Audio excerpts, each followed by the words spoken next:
दोस्तों,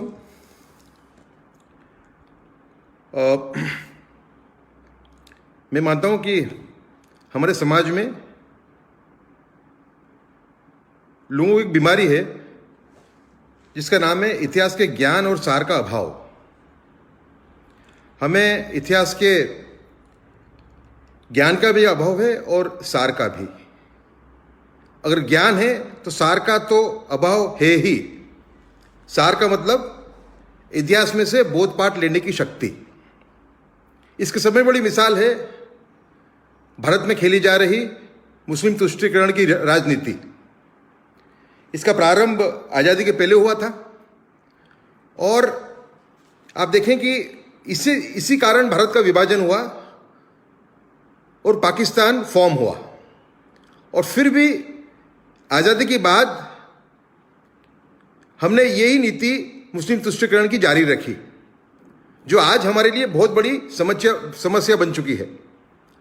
तो हमें इतिहास का सही ज्ञान होना चाहिए और हम कोई भी फील्ड में हो, हम साइंस से रिलेटेड हो, हम बिजनेस एक्टिविटी में हो, लेकिन हमें इतिहास का एक प्रिलिमिनरी ज्ञान हर एक व्यक्ति को होना चाहिए, ऐसा मेरा मानना है। मैं मेरी खुद की बात करूं तो मेरी इतिहास में रुचि तब बढ़ी जब मैंने एक किताब अहमदाबाद में फर्नांडीज ब्रिज नाम का एरिया है, वहां से खरीदी सिर्फ 25 रुपए में। इस किताब का नाम है द दिल्ली सल्तनत। ये किताब एक बड़े जाने माने इतिहासकार, अब हमारे बीच में नहीं रहे, वीडी महाजन, उन्होंने लिखी थी। इसकी प्रिंटिंग भी बड़ी पुअर थी, इसमें प्रूफ रीडिंग की मिस्टेक भी थी। पर यह किताब पढ़ना मेरे लिए एक टर्निंग पॉइंट था मेरे जीवन के अंदर। उस टाइम पे राम जन्मभूमि का एजुटेशन स्टार्ट हो चुका था और इस किताब में सल्तनत पीरियड वो काल है जिसका बहुत कम ज्ञान हमारे यहाँ है। हम कट्टरवाद के नाम पे सिर्फ औरंगजेब को जानते हैं, लेकिन जो सल्तनत पीरियड में जो सुल्तान हो गए, वो इल्तुतमिश हो, वो कुतुबुद्दीन ऐबक हो, इब्राहिम लोदी हो, अलाउद्दीन खिलजी का नाम सब जानते ही हैं। इनके जो अत्याचार हुए हिंदू प्रजा के ऊपर, वो अत्याचार औरंगजेब से 2 गुना थे। लेकिन सल्तनत काल का कोई ज्ञान हमारे पास नहीं है। जब किताब मेरे हाथ में आई तो मैंने इसको बहुत ध्यान से पढ़ा, मैंने इसको, और मुझे मेरे मन में एक भावना जागी, क्योंकि इस किताब के अंदर हर एक सुल्तान ने कितने अत्याचार हिंदू प्रजा पे किए थे, उसका बहुत अच्छा वर्णन है, क्लियर वर्णन है, और वो इस्लाम के इतिहासकार हैं, उनके द्वारा ही किया हुआ वर्णन है। ये जो 350 साल का काल है, सल्तनत पीरियड, इसमें एक भी सुल्तान ऐसे नहीं था जिसको आप सेक्युलर कह सके। जिस नाम से आज देश के अंदर जिस शब्द का प्रयोग पूरे देश को ब्लैकमेलिंग करने के लिए होता है, वो जो काल है 350 साल का, उसमें एक भी सुल्तान ऐसा नहीं है जिसको आप सहिष्णु कह सको, जिसको आप सेक्युलर कह सको। सबने मंदिर तोड़े, सबने हिंदू प्रजा पे अत्याचार किए, औरतों पे अत्याचार किए। तो इतिहास का एक बहुत बड़ा अभाव है। हमें छोटेपन में आप याद हो आपको, तो हमें अमीर खुसरो की बात की जाती है हमेशा, कि अमीर खुसरो बहुत बड़े उर्दू के शायर थे और बड़े सहिष्णु थे। अमीर खुसरो के बारे में कोई ज़्यादा ज्ञान नहीं है मुझे, लेकिन वही काल है जिसमें ज़बरदस्त अत्याचार हो रहे थे। अमीर खुसरो जिन सुल्तान के हाथ के नीचे उन्होंने काम किया, वो सुल्तान भी हिंदुओं पे ज़बरदस्त अत्याचार कर रहे थे, पर उसका कोई उल्लेख हमारे पास मिलता नहीं है। बखैर, इस किताब पढ़ने के बाद में मेरी रुचि बढ़ी और मैंने और किताब पढ़ना शुरू की। एक सीताराम जी गोयल हो गए, बहुत बड़े स्कॉलर हो गए इतिहास के, उनकी किताबें मैंने पढ़ी। फिर मैंने आरसी मजूमदार, बहुत बड़े इतिहासकार देश के, अगर आपको देश की सही इतिहास देश का पढ़ना हो तो आपको आरसी मजूमदार को पढ़ना चाहिए। रोमेश चंद्र मजूमदार, ये भारतीय विद्या भवन की जो सीरीज किताबों की शुरू की थी कन्हैयालाल मुंशी ने, Indian history and culture of the Indian people, उसके एडिटर रहे। 11 वॉल्यूम है, वो 11 वॉल्यूम भारत की असल में कहा जाए तो अनफिल्टर्ड जो हिस्ट्री है, अनडिस्टॉर्टेड हिस्ट्री है, वो 11 वॉल्यूम के अंदर मिलती है अपने को। मैं मानता हूं कि वो 11 वॉल्यूम हर एक व्यक्ति के पास होनी चाहिए। बाद में मैंने किताब पढ़ी अरुण शौरी जी की, जिसका नाम था eminent historians, their technology, their line, their fraud. जो वामपंथी इतिहासकार हो गए, उन्होंने किस तरीके से हिस्ट्री को डिस्टॉर्ट किया, एक तरीके से पूरा एक तरीके से गदर मचा दिया, उसका पूरा उल्लेख इस किताब के अंदर है। ये किताब बहुत मोटी किताब नहीं है। मैं मानता हूं कि ये किताब जो है, आप लिख लें इसका नाम, अरुण शौरी की eminent historians, their technology, their line, their fraud. ये किताब हमें पढ़ना चाहिए।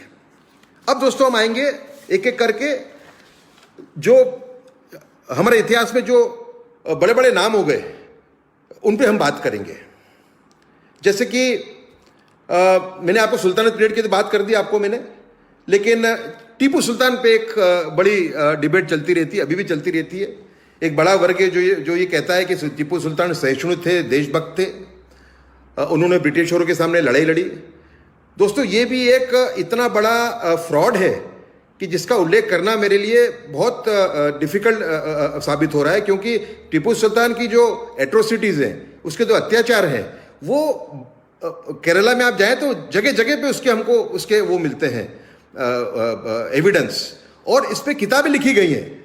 किस तरह के मंदिर तोड़े, किस तरीके से हजारों लोगों को उसने, हिंदुओं को बंदी बना के उनको इस्लाम में कन्वर्ट किया, और किस तरीके से हिंदू औरतों पर अत्याचार किए, ये सब उल्लेख है। इसमें एक किस्सा हुआ था, किस तरीके से ये लोग हिस्ट्री को डिस्टॉर्ट करते हैं, उसका एक बहुत अच्छा उल्लेख है ये, जो मैं आपको देने जा रहा हूँ सिर्फ टीपू सुल्तान के बारे में। एक स्टेज ऐसा आया टीपू सुल्तान के करियर के अंदर कि जहां ब्रिटिश और मराठा दोनों एक हो गए, और टीपू सुल्तान के सामने उन्होंने एक जबरदस्त मुहिम छेड़ दी। उस टाइम पे टीपू सुल्तान को ये लगा कि मेरे राज्य के अंदर हिंदू प्रजा भी अगर मेरे विरुद्ध में हो जाएगी तो मैं ये मराठों और ब्रिटिशरों के सामने हार जाऊंगा।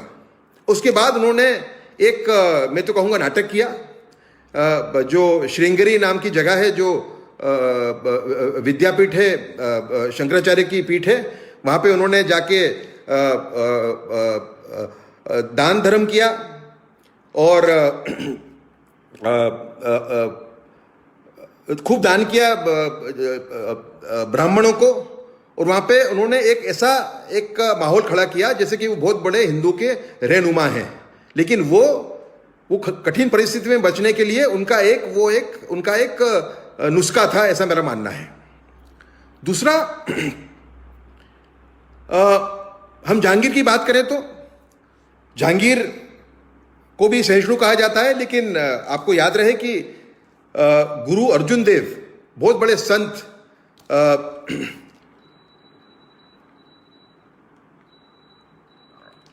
सिख समाज के गुरु अर्जुन देव को जो वजीर खान जो गवर्नर था पंजाब का, उसने जो उन पे अत्याचार किया और उनको बुरी तरह से मार दिया, वो पूरा वाकया भी जहांगीर के टाइम पे ही हुआ था। एक बहुत बड़ा कट्टरवादी मौलवी था जिसने जहांगीर को एक तरीके से उसने उसके मन में एक ये बात डाल दी कि ये जो अर्जुन देव है ये बहुत गदर मचा रहा है, आपके अगेंस्ट में बहुत सारा काम कर रहा है, ऐसा उसके मन में भर के उसने गुरु अर्जुन देव को शहीद होना पड़ा इनके सामने लड़ते लड़ते मुगलों के सामने। और ये बहुत बड़ा डेवलपमेंट है, क्योंकि यहाँ से ही मिलिटेंट सिखिज्म जो बोलते हैं कि जो सिख जो तलवार धारण की, वो जो पॉइंट है, वो ये गुरु अर्जुन देव की जो उनका देहांत हुआ, वो उनका स्वर्गवास हुआ, उसके बाद में ही सिखों ने तलवार धारण की। दूसरा दोस्तों, दो ऐसे व्यक्ति हैं जिनके बारे में हमेशा एक डिबेट चलती ही रहती है। एक है अकबर। अकबर के बारे में हमेशा एक डिबेट चलती रहती है कि अकबर को एक सहिष्णु के रूप में उनको प्रस्तुत किया जाता है, लेकिन अकबर एक कट्टरवादी थे। और जब भी अकबर के बारे में कोई बैलेंस चीज़ डालता हूँ मेरे ट्विटर पे या मेरे लेखों में लिखता हूँ, तो हमेशा मेरे पे एक अटैक चालू हो जाता है ऐसे व्यक्तियों का जो मानते हैं कि अकबर कट्टरवादी थे। दोस्तों, अकबर को समझना बहुत जरूरी है हमारे लिए इस युग के अंदर, कि जहां हमारे पास एक बहुत बड़ी मुस्लिम पॉपुलेशन है और अभी भी एक बड़ा भाग ऐसा है जो अभी भी सहिष्णु है, जो अभी भी कट्टरवाद के रास्ते पे चढ़ा नहीं है।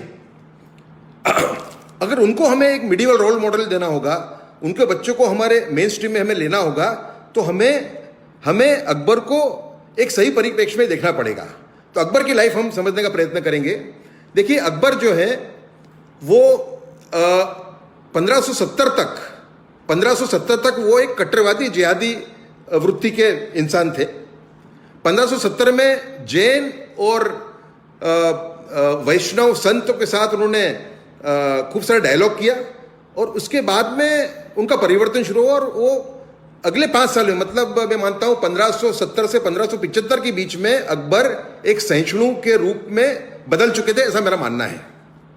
और इसके बाद आप उनका रिकॉर्ड देखिए कि 350 साल का जो अत्याचार हिंदुओं पे हुआ, उसके बाद अकबर पहले बादशाह थे जिन्होंने जजिया जो टैक्स था हिंदुओं पे डाला जाता था उसको विड्रॉ किया, मंदिर जो तोड़ने का जो काम चलता था उस पर रोक लगाई और हिंदुओं को एक तरीके से भागीदार बनाने का काम किया। तो अकबर को हमें एक सहिष्णु के रूप में देखना चाहिए, क्योंकि देखिए कई लोग ये कहते हैं कि भाई जैसे टीपू सुल्तान ने अपने आप में एक परिवर्तन लाया अपने स्टेट को बचाने के लिए, वैसा परिवर्तन अकबर ने भी लाया था। मैं ऐसा नहीं मानता हूं। अकबर, मैं मानता हूं कि जेन्युइन कन्वर्ट हो चुके थे एक लिबरल के रूप में, और हमें अकबर को मैं मानता हूं उस रूप में देखना चाहिए। दूसरा एक चलता है बहुत बड़ा एक फ्रॉड समाज के अंदर, वो चलता है सावरकर जी के नाम पे। 2 आक्षेप लगाए जाते हैं सावरकर जी पे कि उन्होंने उनकी जो विचारधारा है उसके वजह से देश का विभाजन हुआ, एक, और दूसरा उन्होंने जेल से बाहर आने के लिए माफी मांगी थी। इससे समझने वाली बात यह है कि ये आक्षेप की शुरुआत हुई 2003 के अंदर। इसके पहले इंदिरा गांधी ने तो काफी उनकी प्रशंसा की थी, उन पे एक स्टैम्प भी बाहर निकाला था। नेहरू जी ने भी एक बार जो प्रकरण आजादी का पूरा, उसके बाद में कोई टिप्पणी सावरकर जी पे की नहीं है जवाहरलाल नेहरू ने। तो ऐसा तो 2003 में क्या हो गया कि अकबर के नाम पे सावरकर जी पे अचानक प्रहार शुरू हो गए। दोस्तों, मैं मानता हूं कि जो मुस्लिम तुष्टीकरण की पूरी जो राजनीति है उसके सब में बड़े उसके विरोधी रहे गए 100 साल के अंदर, तो वो थे वीर सावरकर। और वीर सावरकर का जो ये मुस्लिम तुष्टीकरण का जो विधि का जो विरोध था, उसको ये वामपंथियों ने उसको एक गलत तरीके से इंटरप्रेट किया है। आपको ये समझना होगा कि वीर सावरकर का जो हिंदू राष्ट्र मैनिफेस्टो था, उसके अंदर सावरकर ने सभी जाति सभी धर्मों को समान अधिकार दिया था। एक कदम और आगे गए थे, उन्होंने कहा कि आजाद भारत के अंदर अगर जो रिलीजियस माइनॉरिटीज हैं, जो धार्मिक अल्पसंख्यक हैं, मतलब उनका संकेत मुसलमानों और क्रिश्चियनों की तरफ था, अगर उनकी पूजा अर्चना पे कोई प्रहार होता है, उनको पूजा अर्चना करने से उनको रोका जाता है, तो सरकार है वो हस्तक्षेप करेगी और ये इंश्योर करेगी कि वो अपनी पूजा अर्चना अपने तरीके से कर पाएं। लेकिन साथ में वो वार्निंग देते हैं कि हिंदू राष्ट्र के अंदर अल्पसंख्यकवाद के नाम पे, रिलीजियस माइनॉरिटिज्म के नाम पे दूसरा राष्ट्र बनने की अनुमति नहीं दी जाएगी। दोस्तों, हमारी 100 साल की कहानी यही हमारी कहानी है। 1916 के अंदर कांग्रेस ने लखनऊ पैक्ट किया और उसमें जो हिंदू बहुमती जो राज्य थे, वहां मुसलमानों को जहां हिंदुओं को 100 सीट के सामने असेंबली के अंदर 100 सीट मिलनी चाहिए थी मुसलमानों को, वहां उनको 200-300 सीट दी गई। मतलब 100% या 200% ज्यादा उनको सीट दी गई। और जो मुस्लिम बहुमती राज्य थे पंजाब और बंगाल, वहां पे उनको ये लाभ हिंदुओं को नहीं दिया गया। ये स्टार्टिंग पॉइंट है मुस्लिम तुष्टीकरण की राजनीति का। इसके बाद में गांधी जी आए। गांधी जी को भी हमें एक सही परिप्रेक्ष्य में देखने की जरूरत है। गांधी जी ने समाज के बहुत बड़े बड़े काम किए, समाज को एक प्रजा कार्य और सेवा कार्य का एक नया मंत्र दिया। उन्होंने हमारी जो पिछड़ी जातियां थी उनको साथ में लेने का एक नया मॉडल खड़ा किया।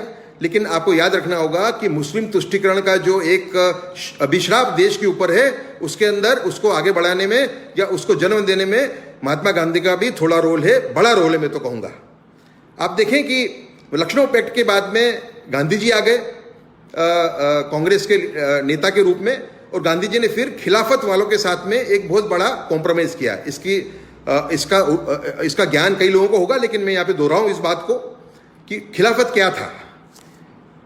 तुर्की में बैठा हुआ जो सुल्तान था उसको भारत के मुसलमान अपना खलीफा मानते थे, और जब फर्स्ट वर्ल्ड वॉर के टाइम पे उसको जब गद्दी नशीन किया गया, गद्दी पे से उतारा गया, उसके अंदर ब्रिटिश सरकार का भी रोल था। तो उस टाइम पे भारत के मुसलमान इकट्ठा हुए, उन्होंने कहा कि ये हमारा खलीफा है। 5000 दूर बैठा हुआ एक सुल्तान जिसको भारतीय मुस्लिमों से कोई लेना देना नहीं है, उसको ये लोग खलीफा मानते थे। और उसके लिए उन्होंने एजिटेशन स्टार्ट किया, क्योंकि भारत के अंदर राज उस टाइम पे ब्रिटिशरों का था। उस टाइम पे गांधी जी ने देखा कि जो मुसलमान है वो बड़ी तादाद में देश की आज़ादी की लड़ाई में जुड़ नहीं रहे हैं।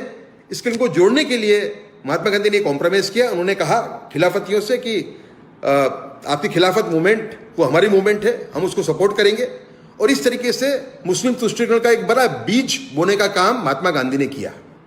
इसके बाद में एक स्टेटमेंट गांधी जी ने दिया था 1925 के अंदर, बड़ा खतरनाक स्टेटमेंट था, बंबई में थे। उन्हें स्टेटमेंट दिया था कि उन्होंने कहा कि महाराणा प्रताप, छत्रपति शिवाजी और गुरु गोविंद सिंह ये तीनों देवर मिसगाइडेड पैट्रियट्स, ये भूल भरे हुए राष्ट्रवादी थे। दोस्तों, ये जो इस टाइप का अगर प्रचार एक देश के प्रमुख नेता करते हैं तो उसकी क्या असर लोगों पे पड़ती है, उसको आपको समझ लेना चाहिए।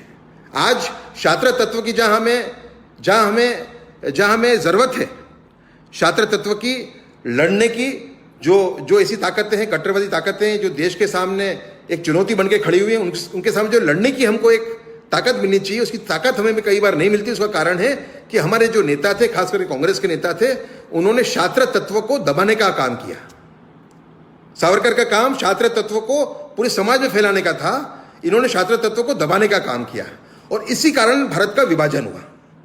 दोस्तों, वीर सावरकर की एक माफी की बात की जाती है। एक वीर सावरकर की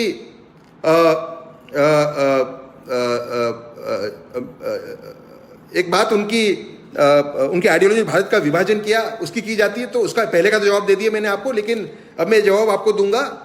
दूसरा आक्षेप जो पे किया जाता है कि उन्होंने माफी मांगी थी। दोस्तों, याद रहे आपको कि विजय सावरकर जैक्सन मर्डर केस में उनकी अरेस्ट लंदन में 1910 में हुई।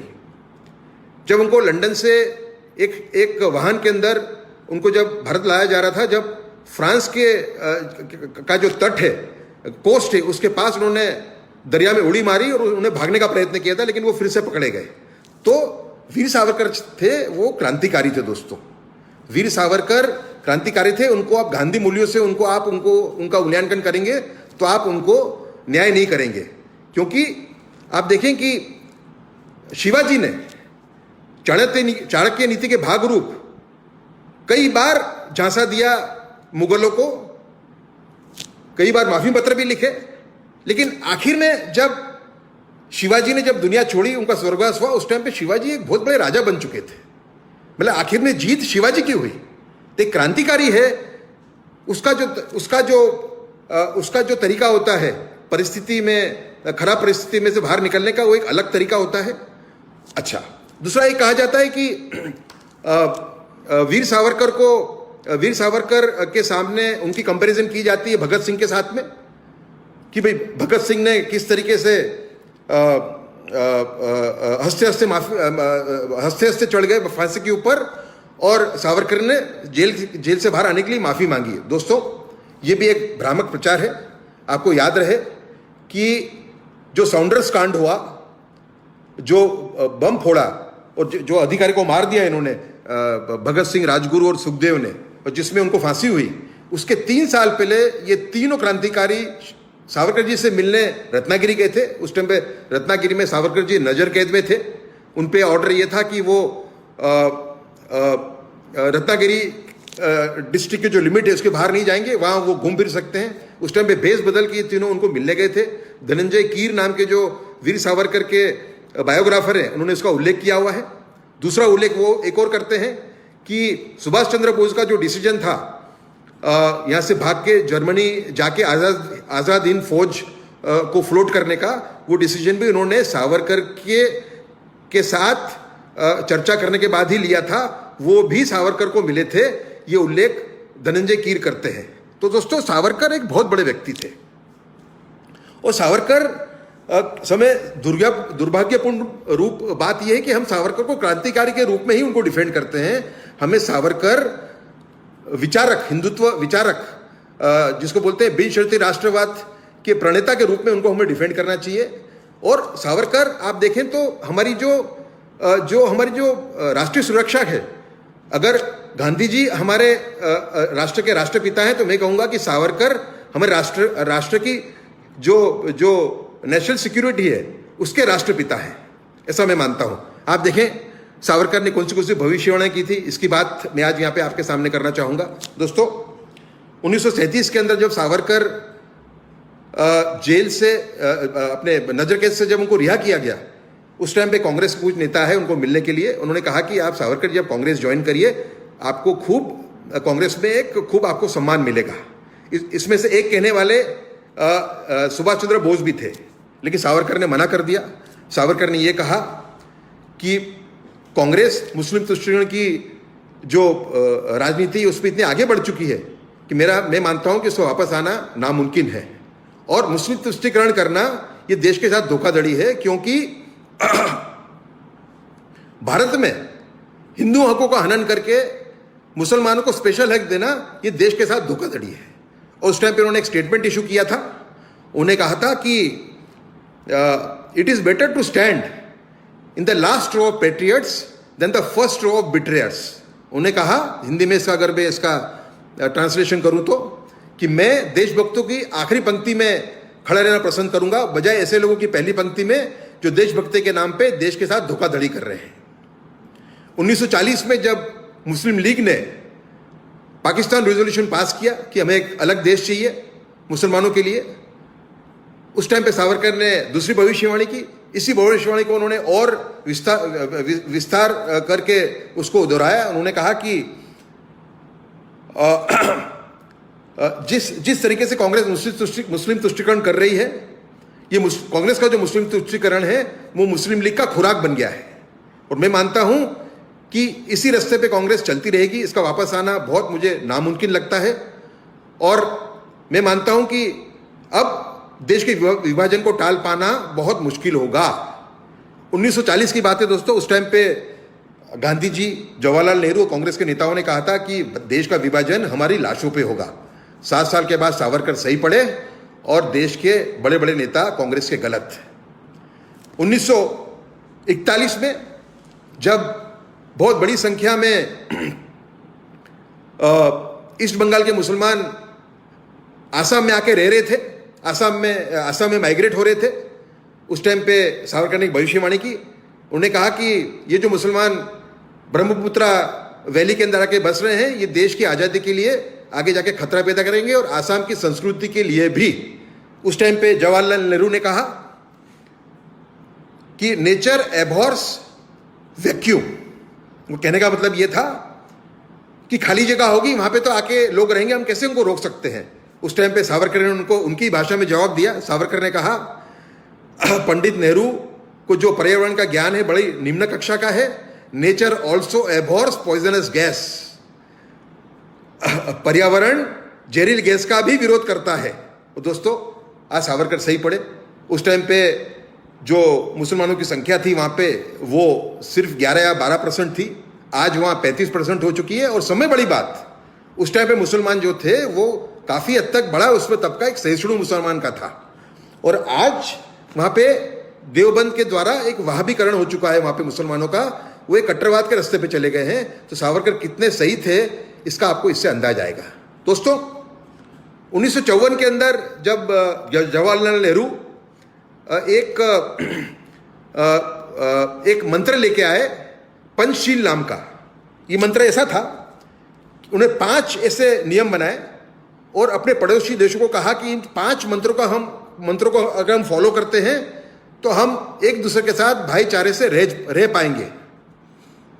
उस टाइम पे सावरकर ने वार्निंग दी, सावरकर ने नेहरू जी का विरोध किया। सावरकर ने कहा कि चाइना ने जिस तरीके से तिब्बत को हड़पने का प्रयास किया है, उसके बाद में इस टाइप की लुभावनी चिकनी चुपड़ी बातें करना चाइना के साथ, ये चाइना की जो जमीन हड़पने की भूख है उसको न्योता देने के बराबर है। दोस्तों, ये भविष्यवाणी उस टाइम पे आरएसएस के द्वितीय संचालक परम पूज्य गुरु गोलवलकर जी ने भी की थी, और दोनों की भविष्यवाणियां 8 साल के बाद सही पड़ी, जब 1962 में चाइना ने भारत पे अटैक किया और भारत का एक बहुत बड़ा हिस्सा है जो हथिया लिया। इसके बाद में एक और चीज मैं आपके ध्यान पे लाना चाहूंगा कि इसके बाद में जवाहरलाल नेहरू सिर्फ 2 साल जिए, पर 2 साल के अंदर उन्होंने एक संकेत दिया कि उनके अंदर एक बहुत बड़ा परिवर्तन आ चुका था। 1962 की लड़ाई में जो आरएसएस के स्वयंसेवक थे, उन्होंने नेफा बॉर्डर के ऊपर हमारे जवानों को बहुत मदद की, उनसे कंधे से कंधा लड़ा के उनके साथ रहे वहां पे। और इस बात से नेहरू जी इतने प्रभावित हुए कि उन्होंने 1963 की जो रिपब्लिक डे की परेड थी, गणतंत्र दिवस की हमारी परेड, उसके लिए गुरु गोलवलकर जी को न्योता भेजा, ये लिखते हुए कि मुझे आनंद होगा कि परेड के अंदर अगर स्वयंसेवक भाग लें। और 2000 स्वयंसेवकों ने उस टाइम पे भारत, 2000 तो नहीं होगा, मेरे ख्याल से 500 स्वयंसेवक थे जिन्होंने रिपब्लिक डे परेड जो भारत की थी 1963 की, उसमें भाग लिया था। इससे जो एक उनका जो मन टटोलने का मैं प्रयास करता हूं, तो मुझे एक जवाब उसमें से मिलता है। कोई तरीका नहीं उसको हमें एक तरीके से उसको सही साबित करने का, क्योंकि नेहरू जी हमारे बीच में नहीं है। लेकिन मुझे लगता है कि जो नेहरू जी ने गलतियां की थी गांधी जी के प्रभाव में आके, वो खास करके जो संपूर्ण कंप्लीट नॉन वायलेंस का जो एक प्रचार जो उस टाइम पे हुआ, उसके बाद में जो हमारी मिलिट्री प्रिपेयर्डनेस को जो हमने निगलेक्ट किया, उसका पर्चा उनको 1962 के लड़ाई में मिला। और उसके बाद में लगता है उनके मन में एक विचार आया था कि ये लोग जिनका मैं विरोध करता था, शायद ये लोग सही थे, कहीं मैं गलत था। और मैं मानता हूं कि अगर जवाहरलाल नेहरू और जिए होते तो शायद सावरकर जी की भी प्रशंसा वो करते, जबकि वो सावरकर जी के सब में बड़े विरोधी थे। तो दोस्तों, ये इतिहास की बातें हैं। एक और बात आपसे कहना चाहूंगा। 1955 में भारत के ब्रिटिश के प्रधानमंत्री क्लेमेंट एटली वो प्रधानमंत्री थे ब्रिटेन के, जिन्होंने हमें आज़ादी दी थी 1947 में। ये जब ये उस ओहदे से नीचे उतर गए, जब 1955 में ये 56 में, मेरे ख्याल से 56 में कलकत्ता आए थे, और कलकत्ता के जो गवर्नर थे, एक्टिंग गवर्नर पीबी चक्रवर्ती, उनके घर पे रहे थे। उस टाइम पे पीबी चक्रवर्ती ने उनका मन टटोलने का खूब प्रयत्न किया था। उसमें से जो बाहर बात निकली वो इतनी भयंकर है कि देश को वो बातें जाननी चाहिए। पीबी चक्रवर्ती ने उनसे पूछा कि 2 धाराएं थी जिन्होंने भारत की आज़ादी के लिए लड़ाई लड़ी, एक कांग्रेस की धारा थी और दूसरी क्रांतिकारियों की धारा थी। इसमें कौन सी धारा का ज़्यादा रोल था? तो उस टाइम पे उन्होंने सीधा जवाब नहीं, उन्होंने जरूर कहा कि आज़ाद हिंद फौज जो है उसका बहुत बड़ा रोल था हमें प्रेशर डालने में कि भाई हमें अब आज़ादी देनी पड़ेगी। उसके बाद में जो नेवी की म्यूटिनी हुई थी 1946 के अंदर, जो नेवी के सैनिक थे बॉम्बे डॉक पे, उन्होंने एक म्यूटिनी की थी। उस म्यूटिनी के बाद ब्रिटिश सरकार बहुत घबरा गई थी। उनको स्पष्ट संकेत मिल गया था कि अगर वापस नहीं देंगे, आज़ादी भारत को नहीं देंगे, तो हमें उसका बहुत बड़ी कीमत हमें चुकानी पड़ेगी। उसका एक कारण ये भी था कि जो सेकंड वर्ल्ड वॉर में लाखों भारतीय सैनिक जो लड़े सेकंड वर्ल्ड वॉर, वो वापस आ गए थे भारत के अंदर, और वो भी एक तरीके से एक संकेत दे रहे थे ब्रिटिश सरकार को कि भाई हमने आपके लिए इतना योगदान दिया, अब आप हमें आज़ादी दें। तो ये बात भी आपके सामने रखनी चाहिए मुझे। दूसरा लास्ट प्रश्न जो पूछा पीबी चक्रवर्ती ने क्लेमेंट एटली को वो जो वार्तालाप था उसमें वो प्रश्न ये था कि गांधी जी का जो इन्फ्लुएंस था ब्रिटिश सरकार के ऊपर, ब्रिटिशरों पे, उसका कितना रोल था भारत को आज़ादी दिलाने में। तो उन्होंने पीबी चक्रवर्ती को चकित कर दिया ये कह के बेर मिनिमल, कम से कम। तो दोस्तों इतिहास की बातें हैं जो हमें जाननी चाहिए, लेकिन हमारे यहाँ इतिहास के ज्ञान और सार का अभाव है। एक और चीज़ आपसे कहना चाहूँगा और इसमें मैं मेरे अगले वार्तालाप में आपके साथ में इसको विस्तार में रखना चाहूँगा। दोस्तों कई ऐसी चीज़ें हैं जिसको हम एक ही एंगल से देख रहे हैं, आज सालों साल हो गए। और अगर हमारे पास इतिहास का ज्ञान होता है और इतिहास का बोध पाठ लेने की अगर शक्ति आती है तो हम उसको एक मल्टी डायमेंशनल वे में देख सकते हैं। मिसाल के तौर पे छत्रपति शिवाजी। दोस्तों मैं छत्रपति शिवाजी पे मैंने बहुत पढ़ा है, बहुत विचार किया है, उनको इंटरप्रेट करने का प्रयास किया आज की तारीख में। और मैं ये स्पष्ट मानता हूं कि जिस दिन छत्रपति शिवाजी का देहांत हुआ, जिस दिन उनका स्वर्गवास हुआ 1680 में, उस दिन शिवाजी खुद सम्राट बन चुके थे, वो राजा नहीं थे। इतना बड़ा व्यक्ति, उस व्यक्ति को हम पूरे रूप में देख ही नहीं पाए, क्योंकि जो 4-5 सिद्धांत उसके जो हैं, जो तय करते हैं कि एक शासक को हम राजा के रूप में देखें या सम्राट के रूप में, वो 5 जो मैंने बिंदु बनाए हैं, वो बिंदु मैंने जब अप्लाई किए शिवाजी को, हर एक बिंदु में शिवाजी का मुझे जवाब ये मिलता था कि शिवाजी जब उनका देहांत हुआ उस टाइम पे सम्राट बन चुके थे। तो दोस्तों ऐसे कई चीज़ें हैं जो मैं आपसे भविष्य में शेयर करना चाहूँगा। अब आपके प्रश्न हैं उसका जवाब मैं दूंगा। Please you can start shooting of your questions.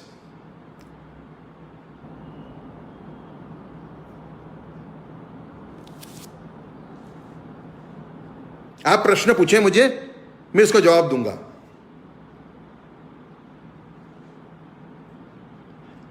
मेरे निजी अनुभव के अनुसार कुछ अपवाद हैं जो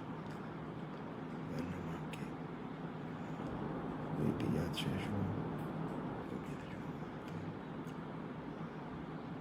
कोई भी यदि सहिष्णु होगा तो हिंदू कहलाएगा। अजीत कुमार जी, मैं आपकी बात से पूरी तरीके से सहमत नहीं हूं। मेरा मुसलमानों का काफ़ी अनुभव है और मुसलमान में 2 पंथ हैं, ये भी समझना जरूरी है हमें। एक है वहाबी पंथ, तबलीग जमात जो वहाबी का भाग है। दूसरा है सूफी पंथ जो सहिष्णु है। और कई बार मुझे पूछते हैं कि सूफी संत हो गए, उन्होंने भी खूब अत्याचार किए थे। दोस्तों उसमें जाए बिगर आज की परिस्थिति में हमें देखना चाहिए कि आज जितने भी टेररिस्ट आते हैं, देखिए आपको समझना पड़ेगा सभी वहाबी टेररिस्ट नहीं हो गए हैं। वहाबी के अंदर भी एक सहिष्णु वर्ग पैदा हुआ है और है आज की तारीख में। लेकिन सही बात यह है कि मुसलमानों में एक भी जो सूफी वर्ग है मुसलमान का, उसमें से एक भी टेररिस्ट पूरी दुनिया में पैदा नहीं हुआ है। तो हमें ये मानना कि हिंदू ही सिर्फ सहिष्णु कहलाएगा, ये मेरे ख्याल से ठीक नहीं होगा जी।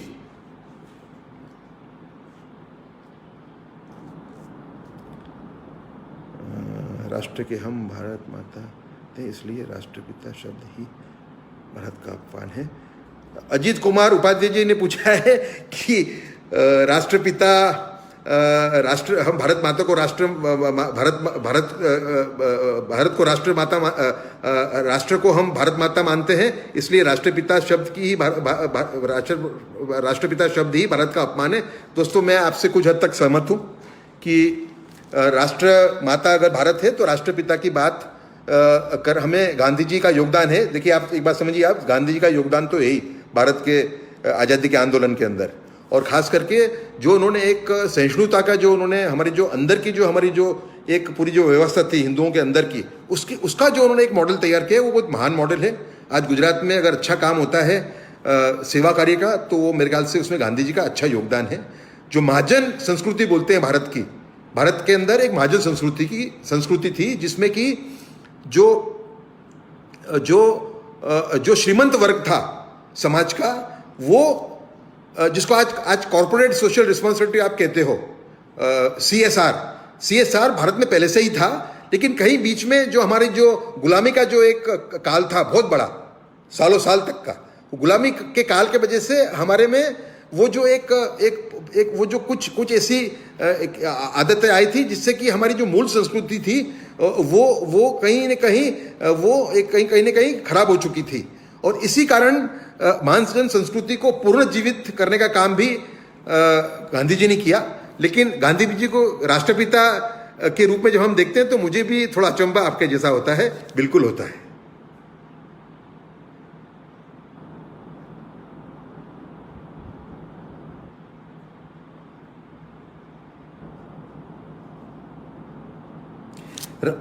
अजीत कुमार जी ने फिर से प्रश्न पूछा है, राष्ट्र आत्मा के सजीव स्वरूप थे सावरकर, कोई सवाल ही पैदा नहीं होता।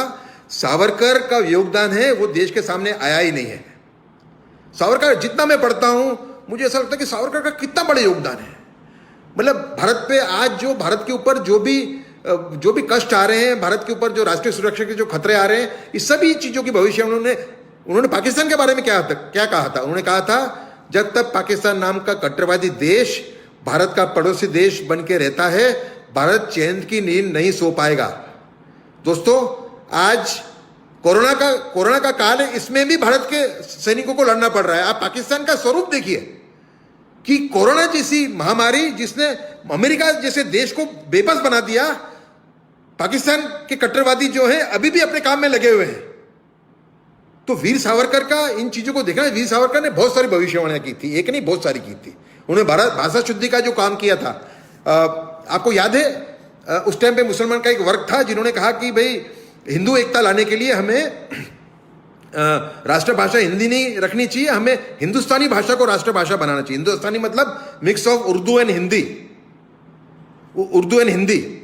तो उस टाइम पे ये जो स्ट्रेटेजी थी मुसलमानों की, उस टाइम पे जो कट्टरवादी जो उनके स्ट्रेटेजिस्ट थे, उन्होंने एक ऐसे शब्द प्रयोग शुरू किए कि आदमी सुन के दंग हो जाए। उन्होंने कहा, राम को कहा बादशाह राम, सीता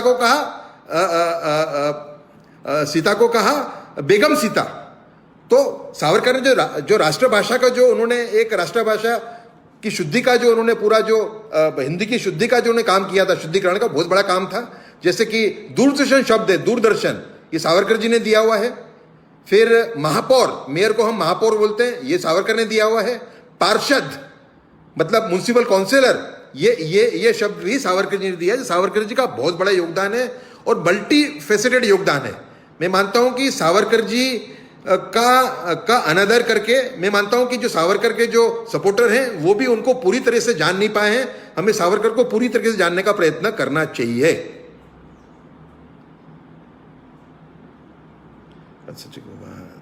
देवेंद्र मित्र 2 years totally true. I am presenting an idea. Patanjali Shinde. हाँ, दूसरा मेरा एक विचार था आपसे मैं शेयर करना चाहूंगा। मैंने एक सहिष्णु और राष्ट्रवादी मुस्लिमों की एक सूची बनाई है। मेरा आग्रह मोदी सरकार से है कि जिन मुसलमानों ने देश के लिए बलिदान दिया, जो सहिष्णु थे, उनको हमें हमारे स्कूल के सिलेबस में हमको लाने का प्रयत्न करना चाहिए। और ऐसे कई थे, आप देखिए कि ये भारत में ही पॉसिबल है। औरंगजेब जो नाम है, औरंगजेब, ये कट्टरवाद का दूसरा नाम देश के अंदर औरंगजेब है। फिर भी 2018 के अंदर एक औरंगजेब नाम का सैनिक भारत के लिए लड़ते लड़ते उसने अपने जीवन का बलिदान दे दिया। ये भारत में जो एक डाइवर्स कल्चर है और जो एक डाइवर्सिटी है, उसका अंदाजा आप लगा नहीं सकते। ब्रिगेडियर उस्मान, आज अगर कश्मीर की लड़ाई में हम अगर सफल हुए, 1948 की जो लड़ाई थी उसके अंदर ब्रिगेडियर उस्मान का बहुत बड़ा रोल था। उनको महावीर चक्र मिला था। अब्दुल हमीद का आप नाम जानते हैं। और आज भी मेरे एक बीजेपी के बहुत बड़े एक नेता मेरे दोस्त थे, उन्होंने अभी बीच में कहा मुझे बड़ा सुन के बड़ा आनंद हुआ। उन्होंने कहा कि सब में ज्यादा टेररिस्ट गए 30 साल में मारे गए हैं सिक्योरिटी फोर्सेस के हाथों। लेकिन मैं जान के दंग रह गया, मुझे कहा गया कि ये जो 90% जो 90% जो माहिती दी थी उन टेररिस्टों के बारे में, वो मुसलमानों ने दी थी वहां के। तो वहां पे भी एक वर्ग है, भले कितना बड़ा है नहीं मालूम मुझे, तो वहां पे एक वर्ग है जिसकी मदद से ही हम ये लड़ाई लड़ रहे हैं आतंकवाद के सामने। तो ये बात का हमें ख्याल होना चाहिए। हाँ अजीत कुमार जी, आपका ये प्रश्न है कि देखिए मैंने आपको पहले बताया, देखिए मैंने इतिहास का जो ज्ञान प्राप्त किया है वो बहुत ही ईमानदारी से किया हुआ है। मतलब मैं उनमें से नहीं हूं कि मेरी जो गलती, अगर कोई मुसलमान मुझे अगर मेरी गलती दिखाता है तो मैं गलती न मानूं। हमें सही इतिहास पे चलना चाहिए, ऐसा मेरा मानना है। जो चित्तौड़ का जौहर हुआ वो एक अकबर के नाम पे एक बहुत बड़ा कलंक है, लेकिन अकबर का जो उनका जो पूरा ट्रांसफॉर्मेशन का प्रोसेस है उसकी शुरुआत ही 1570 में हुई। और दूसरी में एक और बात को बताऊं, आपको जान की बड़ी हैरानी होगी कि जब अभिनव भारत नाम का जो एक मूवमेंट सावरकर जी ने शुरू किया नासिक में, तो वो शिवाजी जयंती बनाता था और अकबर की भी जयंती बनाता था। ये बात हमें मालूम नहीं है अभी। दूसरा कि शिवाजी ने जो पत्र लिखा, जब औरंगजेब ने 1669 में जब जजिया टैक्स को रीइम्पोज किया, जो अकबर ने वापस ले लिया था, उस टाइम पे जो लेटर लगा उसके अंदर भी छत्रपति शिवाजी ने अकबर का उल्लेख किया है। उन्होंने कहा है कि आपके खुद के परदादा अकबर ने एक बहुत ही सहिष्णु थे और उन्होंने बहुत बड़ा एक दाखला रखा था देश के सामने, सुलह कुल की जो उनकी पॉलिसी थी, पीस बिटवीन रिलीजन्स की पॉलिसी थी, उसको लाके। तो हमें अकबर के ऊपर एक पूर्ण विचार तो करना पड़ेगा। हम कितना परसेंटेज, जैसे कि अकबर को हम 100 में से 90 देते, ऐसा नहीं हो सकता, लेकिन हमको अकबर को 100 में से 60 या 70 मार्क तो देने पड़ेंगे, ऐसा मेरा मानना है जी।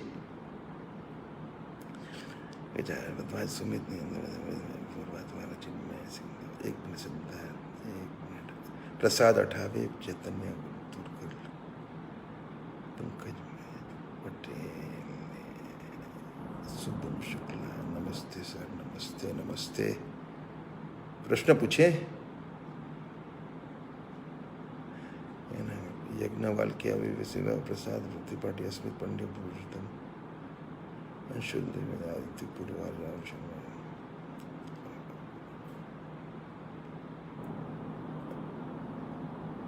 अबुल कलाम आजाद के बारे में आप पूछ रहे हैं? अबुल कलाम आजाद के बारे में भी एक पूर्ण विचारणा हमें करनी पड़ेगी। ऐसा बहुत सारा हमें प्रूफ अब मिल रहा है, एविडेंस मिल रहा है, जिसमें यह साबित होता है कि अबुल कलाम आजाद कांग्रेस के अंदर रह के मुसलमानों के हित को प्रोटेक्ट करने का ही काम कर रहे थे। ये उनका जो पूरा चरित्र मैंने पढ़ा, कई किताबें पढ़ी, और दूसरा कि उनकी जो उर्दू और फारसी किताबें हैं उसके अंदर उन्होंने जो सब में कट्टरवादी मौलवी हो गए मध्यकाल के, उनकी सराहना की है। इसके लिए अबुल कलाम आजाद के ऊपर भी हमें एक पूर्ण विचारणा करनी चाहिए। मैं तो मानता हूं कि जो मैंने कहा कि जो मुसलमान का जो इतिहास है वो हमें फिर से लिखने की जरूरत है। जो अच्छे मुसलमान जैसे अशफाकुल्ला खान है, मौलवी किफ़ायतुल्ला, ये सब सही रूप में राष्ट्रभक्त लोग थे। तो इसमें एक भाग ये था जिन्होंने मुसलमानों ने जो देश की आज़ादी की लड़ाई लड़ी, उसके अंदर आधा भाग ऐसा था जो अपनी एक पैन इस्लामिज्म की नीति के भाग रूप लड़ रहा था, लेकिन एक छोटा सा वर्ग जरूर था जो देश के लिए लड़ रहा था, और उसमें अशफाकुल्ला खान जैसे लोग थे, वो तो क्रांतिकारी थे, वो देश के लिए लड़ रहे थे। तो हमें ये मुसलमान का जो इतिहास है उसको हमें रीइंटरप्रेट करने की जरूरत है। उसमें जो सही रूप में जो मुस्लिम हीरो है उनको हमें फिर से देश के सामने रखने की जरूरत है। जैसे कि दक्षिण भारत में एक इब्राहिम आदिल शाह हो गया, एक बहुत बड़ा सुल्तान, वो बहुत सहिष्णु था, वो मेरी लिस्ट में उसका भी नाम है। हकीम खान सूर का नाम है, बहादुर शाह जफर का नाम है। तो हमें एक बात समझनी पड़ेगी, जो लोग हिंदू विचार से प्रभावित है उनको, कि भारत के अंदर एक बहुत बड़ा मुस्लिम वर्ग है जो अभी भी सहिष्णु है। उस वर्ग को हमें एक साथ में लेने की आवश्यकता है। उस वर्ग को हमें मिडीवल हिस्ट्री अगर पढ़ते हैं तो उनके भी हीरो होने चाहिए, ऐसे हीरो ढूंढ के देने की जरूरत है। ये बहुत बड़ा काम है, देश को जोड़ने का काम है, हमें करना चाहिए। So some light over the distortion of Vedas by historians like Max Muller, which can lead to identity crisis. देखिए, ये वेदास की बात की है sir, please throw some light over the distortion of Vedas by historians like Max Muller which can lead to identity crisis. देखिए, इसका ज्ञान मेरा थोड़ा कम है, लेकिन मैं इतना जानता हूं कि लेटर मिडिवल पीरियड में जो यूरोप से जो लोग आए संस्कृत का अध्ययन करने के लिए, वो उसमें से आधे से ज़्यादा क्रिश्चियन मिशनरीज के जासूस थे। उनका काम ये था कि इनकी ही किताबें पढ़ के हम हमारी स्ट्रेटेजी बनाए, हम कैसे कन्वर्ट करें। लेकिन मैक्स म्यूलर की बात मैं करूं तो मैक्स म्यूलर भी एक जासूस के रूप में ही आए थे, लेकिन वो बाद में कन्वर्ट हो चुके थे। वो भारतीय संस्कृति से इतने प्रभावित हो गए थे कि उन्होंने फिर भारतीय संस्कृति को अपना लिया। और मैं मानता हूं कि मैक्स म्यूलर ने भारतीय संस्कृति को सही रूप में पेश करने का काम किया, ऐसा मेरा मानना है।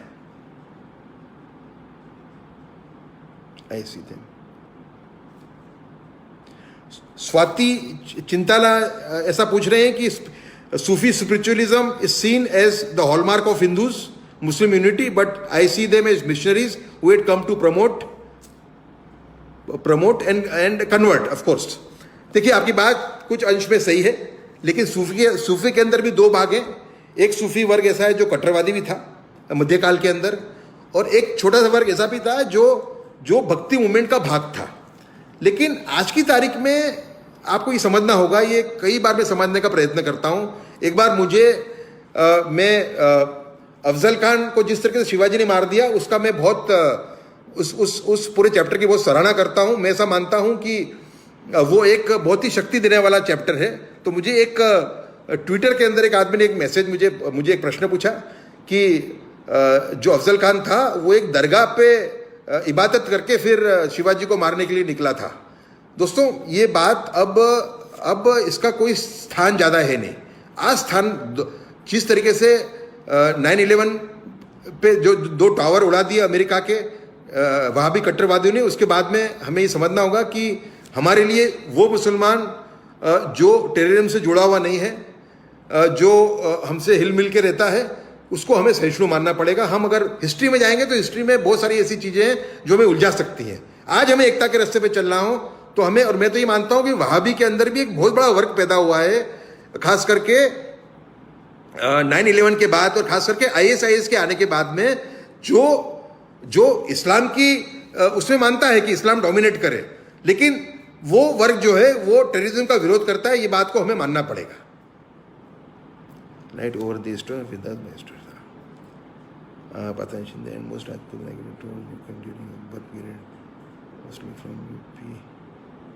हाँ, प्रातंजय शिंदे का एक प्रश्न है कि कई सारे राजपूत जो थे उत्तर भारत के, वो सल्तनत पीरियड के समय में, मुगल पीरियड के समय में जब अत्याचार हो रहा था, उस टाइम पे दक्षिण भारत आ गए थे और मराठा जो जाति है, क्षत्रिय मराठा जाति, उसमें जुड़ गए थे। तो ये बात सही है। जो क्षत्रिय मराठा जाति है उसका जो टेक्निकल नाम है वो है 96 कुली क्षत्रिय मराठा समाज। इसके अंदर 8 से 10 ऐसे कुल हैं जो उत्तर भारत के जो राजपूत कुलों में से गए हुए हैं। उसमें एक है सोलंकी, जिसको सालुंके कहा जाता है, महाराष्ट्र के अंदर गोत्रा से मालूम पड़ता है, गोत्रा उनकी भारद्वाज थी। दूसरा है निम्बालकर, हमारा महाराष्ट्र में बहुत बड़ी सरनेम में निम्बालकर, बहुत बड़े उसके वो हो गए, बड़े मैं कहूँगा कि फाइटर्स पैदा हुए निम्बालकर के अंदर। जो शिवाजी के लिए जो लास्ट सेनापति था जिसने जान दी थी, वो भी एक निम्बालकर था, सिद्धोजी निम्बालकर भी परमार है दोस्तों। जो परमार की गोत्र होती है वशिष्ठ, वही गोत्र निम्बालकर की होती है। फिर एक माने सरनेम में मराठों के अंदर, बहुत ही रिस्पेक्टेबल सरनेम में, शानुकुली मराठा क्षत्रिय समाज के अंदर ये अपने आप को गौड़ कहते हैं, गौड़ राजपूत। ऐसे ही एक दूसरी एक सरनेम में नाम भूल रहा हूँ उसका नाम मैं भूल रहा हूँ, वो राठौड़ है। तो ऐसी 8 या 10 सरनेम में जो, और शिंदे जो सरनेम है, शिंदे, खास करके शिंदे का एक बहुत अच्छा मुझे दाखला भी मिला है कि उत्तर भारत के जो बैस हैं, वो जो बैस हैं, वो बैस जो हैं उत्तर भारत के, वो ही शिंदे हैं।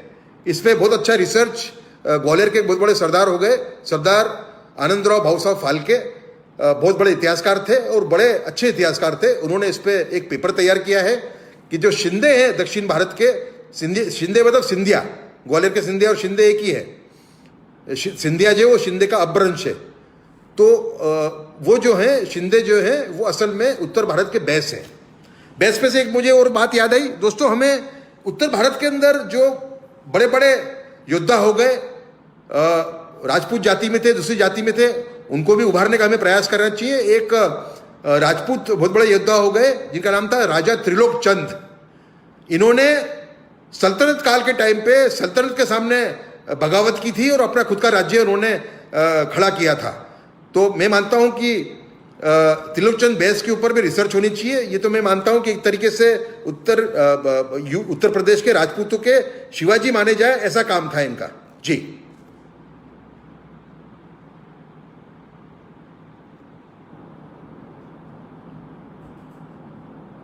गांधी को किसने दी? देखिए, हर्ष भारद्वाज पूछ रहे हैं महात्मा और राष्ट्रीय पिता की उपाधि गांधी को किसने दी। तो आपको जान के थोड़ा सा अच्छा में आप पढ़ जाओगे। राष्ट्रपिता का तो नहीं मालूम मुझे। महात्मा की उपाधि मदन मोहन मालवीय, हिंदू महासभा के संस्थापक, उन्होंने ही गांधी जी को दी थी। यह भी एक विडंबना है क्योंकि मदन मोहन मालवीय का जो रास्ता था वो रास्ता अलग था और गांधी जी ने रास्ता चुना वो मदन मोहन मालवीय का जो रास्ता था उससे बिल्कुल अलग था। लेकिन महात्मा की उपाधि उनको मदन मोहन मालवीय ने दी थी, इसका उल्लेख हमें मिलता है।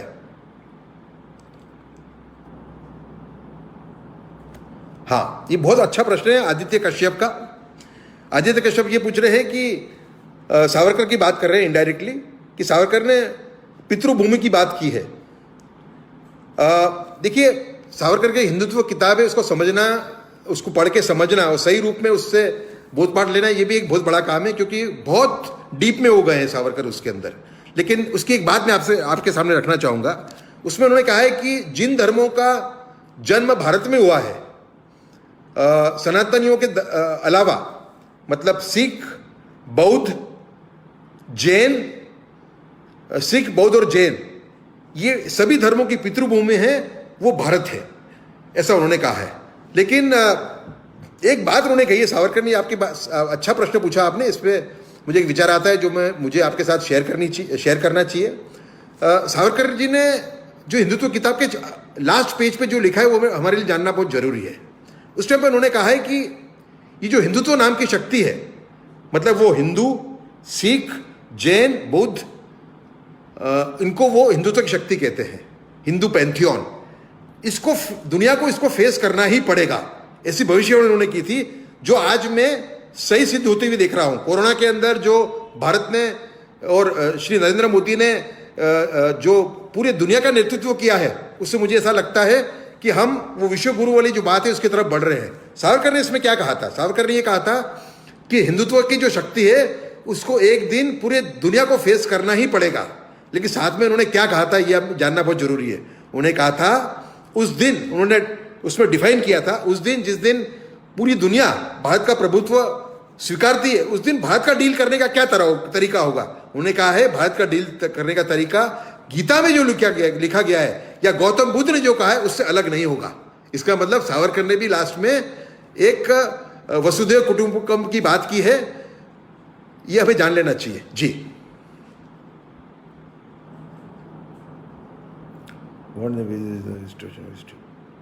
हाँ, व्हाट इज, बहुत अच्छा, बी कुमार नाम के सज्जन है, उनका है प्रश्न, where were basis, what were basis reasons of distortion of history post independence.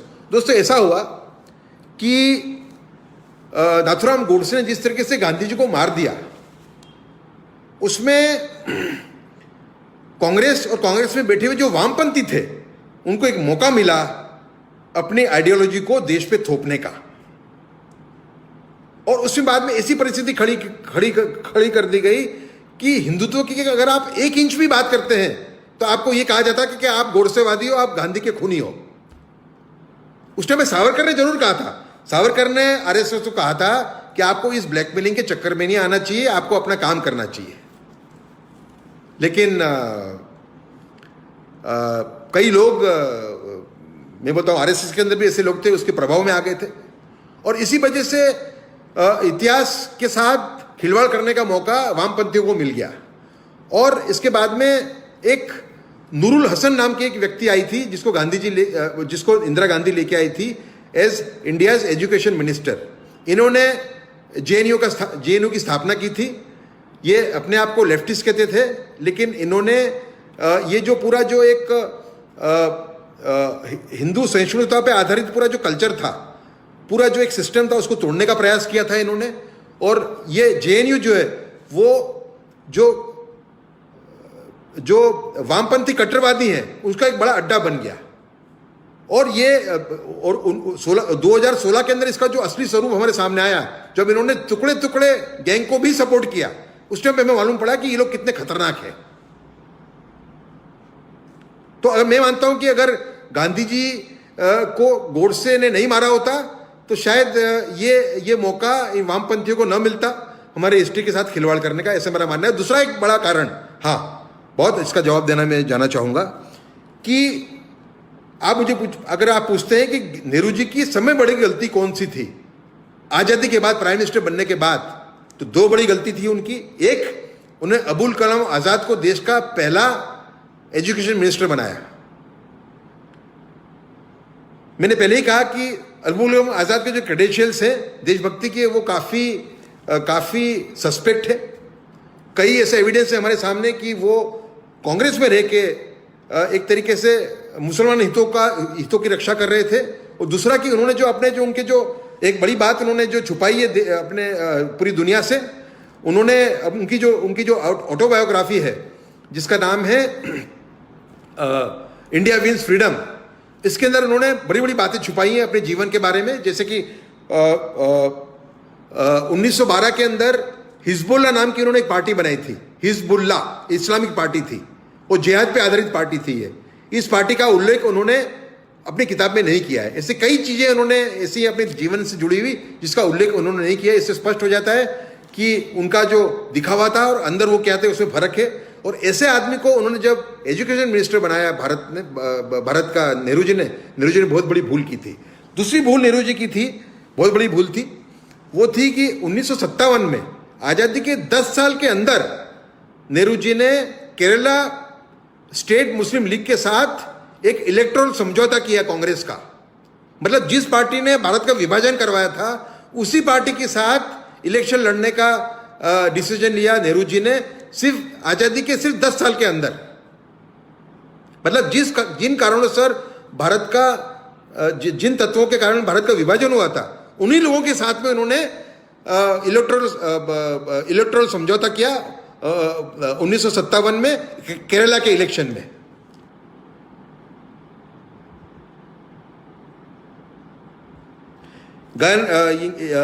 Ganesh Dayanand तुरेराव का एक प्रश्न है, what was the role of Peshwa in overall history. बहुत बड़ा रोल है। बाजीराव पेशवा, बालाजी विश्वनाथ, सब में पहले थे बालाजी विश्वनाथ का आपको स्टोरी में कहूं अगर, तो जो पहली बार जब जो मराठा कॉन्टिजेंट दिल्ली पहुंचा 1718 के अंदर, वो बालाजी विश्वनाथ उसको लेके दिल्ली आए थे। तो उनका बहुत बड़ा रोल है। बाजीराव का रोल तो मुझे बताने की जरूरत नहीं है आपको। बाजीराव ने हिंदू पदशाही का जो सपना था शिवाजी का, उसको उन्होंने पूरा करने का प्रयत्न किया। उनके पुत्र बालाजी बाजीराव, उनका स्तर में बाजीराव से कम गिनूंगा, लेकिन उनका भी बहुत बड़ा योगदान था। और समय बड़ा योगदान था और समय बड़ा नुकसान जो भारत को हुआ वो माधवराव पेशवा के जाने से हुआ। माधवराव पेशवा 27 साल की उम्र में दुनिया छोड़ गए।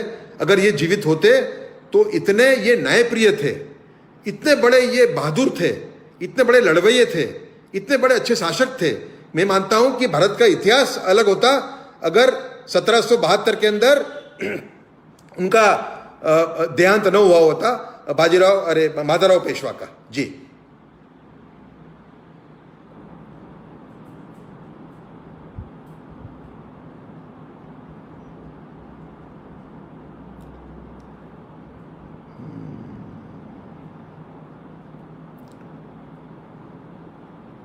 के नाम पर तुष्टिकरण एक नया देश को जन्म देगा।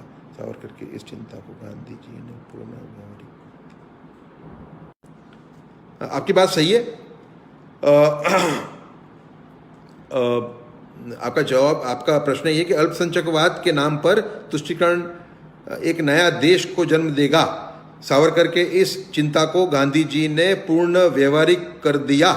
गांधी जी ने बहुत बड़ी भूल की थी। आप देखिए, एक बात समझे आप कि भारत का विभाजन अल्पसंख्यकवाद के कारण ही हुआ है। अगर कांग्रेस ने मुस्लिम तुष्टीकरण नहीं किया होता तो भारत का विभाजन न होता। और जो लोग ये कहते हैं कि भारत का विभाजन अच्छा हुआ, मुसलमान शक्ति बढ़ गई, वो बहुत ही खतरनाक सोच है। वो एक तरीके से आप देखें आज भारत की हालत क्या है। आप देखें कि 1947 में जितने हिंदू थे आज के पाकिस्तान में, उसके मुकाबले सिर्फ 8% रह गए हैं। 92% मुसलमानों को, हिंदुओं को वहां से मार मार के या तो निकाल दिया गया है, या तो मार दिया गया है, या तो कन्वर्ट कर दिया गया है। बांग्लादेश के अंदर ये जो इसकी परसेंटेज है वो है 60%। करीबन बांग्लादेश के अंदर करीबन 60% हिंदू कम हुए हैं गए 70 साल के अंदर। और भारत में मुसलमानों की संख्या 6 से 7 गुना बढ़ी है, कम से कम 6 गुना बढ़ी है दोस्तों। और ऐसे मुसलमान जो कट्टरवादी मुसलमान जो मतलब जो इंट्रूडर्स जिसको बोलते हैं, उनको अगर गिनते हैं तो ये 6.5%, 650% भी बढ़ी हुई हो सकती है 1947 के मुकाबले। इससे ये सिद्ध होता है कि जो ये मुस्लिम विक्टिमहुड का पूरा जो सिनेरियो डेवलप किया है वामपंथियों ने, मुसलमान के नेताओं ने, कितना गलत है। देखिए, मेरा स्पष्ट मानना है भारत में मुसलमान की हालत क्या है, इसका जजमेंट आप तभी ले पाओगे जब आप पाकिस्तान और बांग्लादेश में हिंदुओं की क्या हालत है उसका मूल्यांकन करोगे। ये बात, इस बात को प्रचलित करने में आरएसएस और बीजेपी दोनों फेल हो गए हैं। उनको स्पष्ट कहना पड़ेगा, मुसलमानों को स्पष्ट, कि भारत के अंदर देखिए हर एक हिंदू नेचर से सहिष्णु होता है, यह सब मेरा स्पष्ट मानना है। और जो कुछ थोड़े अत्याचार हमने हिंदुओं के हाथों देखे हैं, कुछ लिंचिंग के केस देखे हैं, उसको मैं पूरी तरीके से उसको मैं एक तरीके से मैं उसको कंडेम करता हूं। और वो जिन्होंने कृत्य किया है उनको सजा होनी चाहिए। लेकिन याद रहे कि ये मुसलमानों को जो कट्टरवाद है उसके सामने रिएक्शन है। अगर गौ हत्या का काम अभी भी चलता है, बहुत बड़े पैमाने पे चलता है। अभी नरेंद्र मोदी और अमित शाह के आने के बाद में गौ हत्या के अंदर कुछ कमी आई है, लेकिन मुझे याद है कि गौ हत्या इवन गुजरात कि जो हिंदुत्व का बेस माना जाता है, वहां पे भी गौ हत्या बहुत बड़े प्रमाण में होती आई है।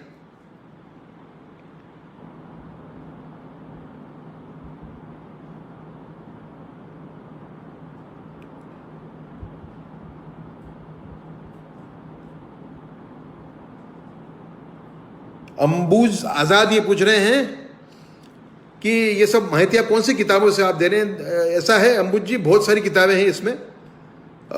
कभी आप मेरा संपर्क करके मैं आपको बताऊंगा। मतलब कोई एक किताब में अवेलेबल ऐसा नहीं है, लेकिन ऐसी बहुत सारी किताबें हैं।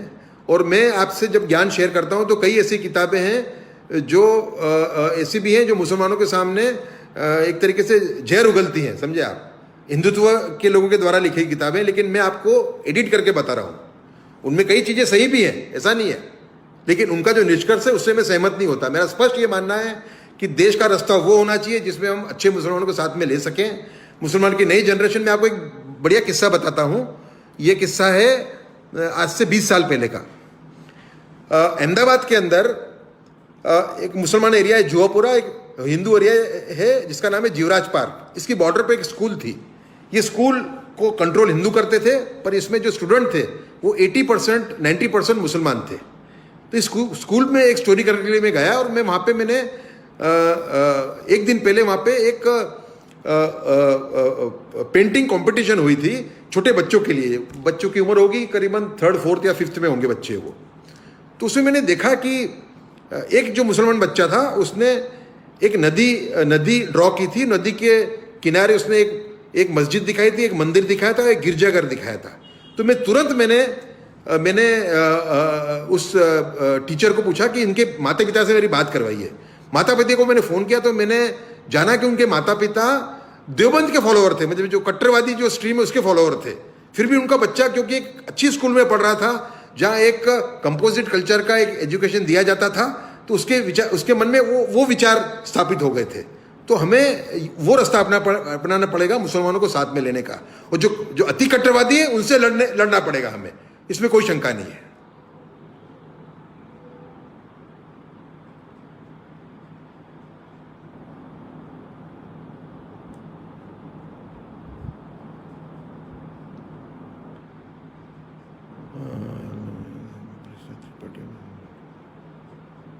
कई ऐसे लोग हैं जो मुझे नमस्ते कह रहे हैं, मैं सबको नमस्ते कहूँगा। कई पहचान वाले हैं जो जुड़े हुए हैं मेरे से, तो खूब आनंद हुआ मुझे। अब मुझे आप मेरी वाणी को मैं विराम दूंगा और एक शिवाजी पे सेशन आपके साथ करना चाहूँगा। मैंने कहा था कि शिवाजी जो हैं उनको हमें एक सम्राट के रूप में क्यों नहीं देखना चाहिए। इस पे मैंने बहुत अच्छा एक नया काम किया है, आपसे मैं शेयर करना चाहूँगा, अगली बार करूँगा। धन्यवाद, नमस्कार।